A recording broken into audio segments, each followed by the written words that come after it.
नमस्कार, प्रणाम, जोहार, झारखंड। कैसे हैं आप लोग? आशा करते हैं कि आप लोग हंसते खेलते होंगे। तो आज हम लोग करेंगे दो चर वाले रैखिक समीकरण। तो ये है हमारा चैप्टर नंबर 4। ये गलत है, यहाँ पे दिया हुआ 3। ये हमारा चैप्टर नंबर 4। इसको हम लोग कर देते हैं हाइड। ठीक है,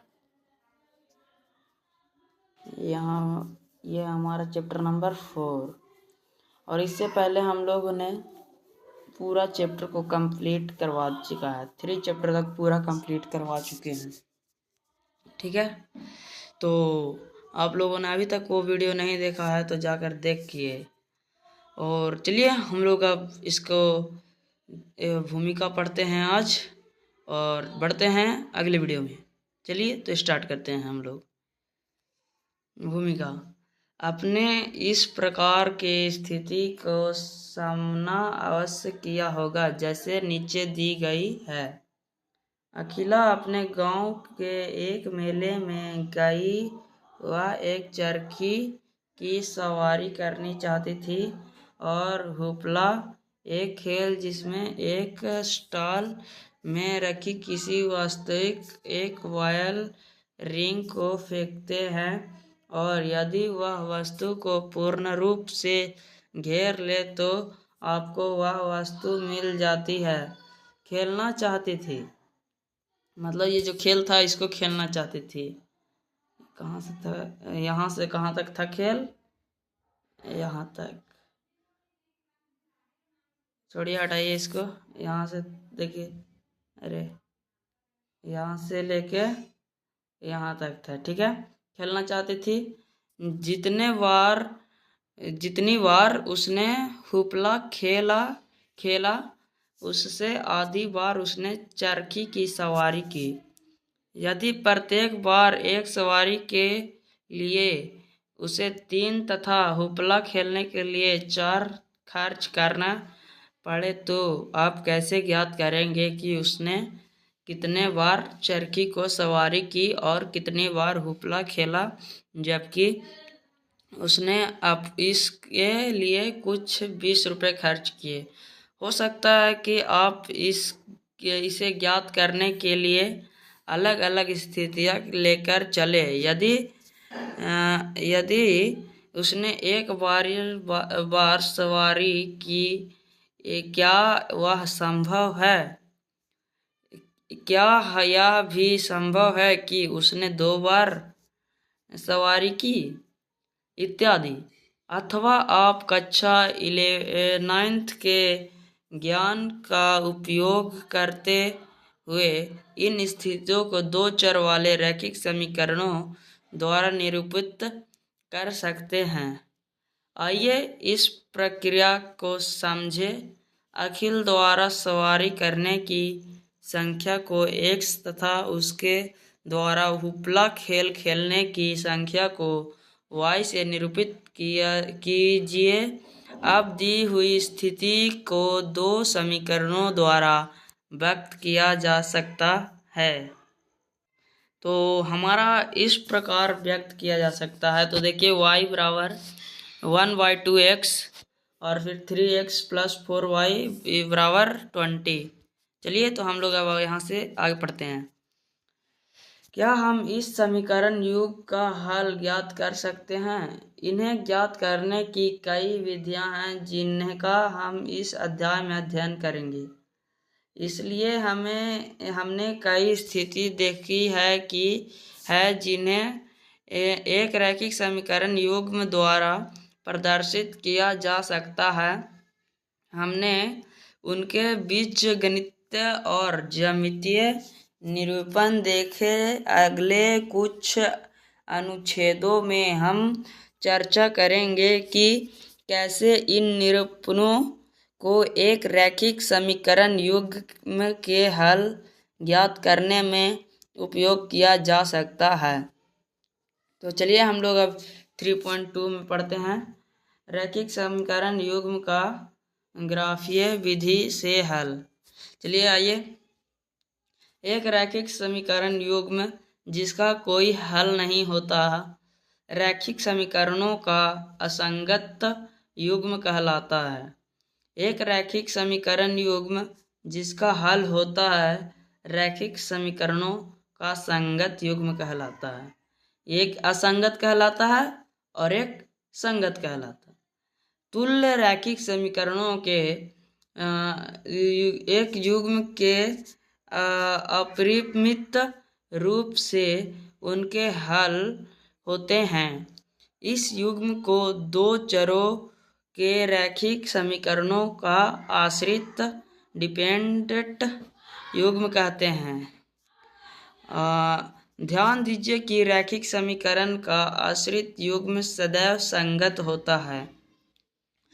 अब हम दो चर में एक रैखिक समीकरण युग्म द्वारा निरूपित रेखाओं के व्यवहार को तथा हल के अस्तित्व होने को निम्न प्रकार से एक सारांश के रूप में व्यक्त कर सकते हैं।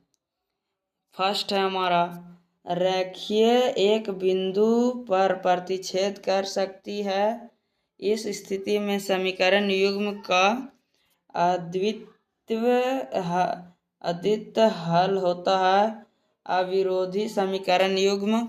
सेकेंड है हमारा, रेखीय समांतर हो सकती है। इस स्थिति में समीकरणों का कोई हल नहीं होता है असंगत समीकरण युग्म कहलाता है।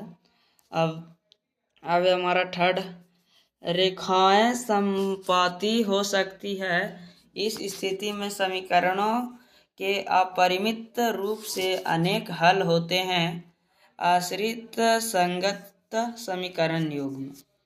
आइए अब हम निम्नलिखित रैखिक समीकरण युग्म पर विचार करें, जिसमें फर्स्ट है हमारा पहला नंबर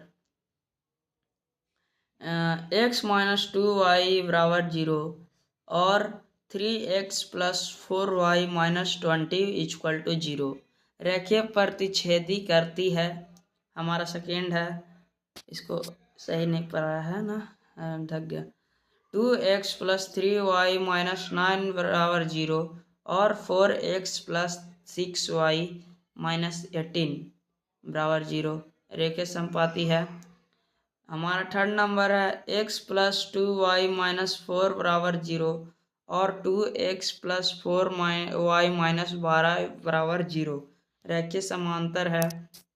चलिए अब हम लोग बिना देर किए हुए इसको इरेज करते हैं और आगे बढ़ते हैं।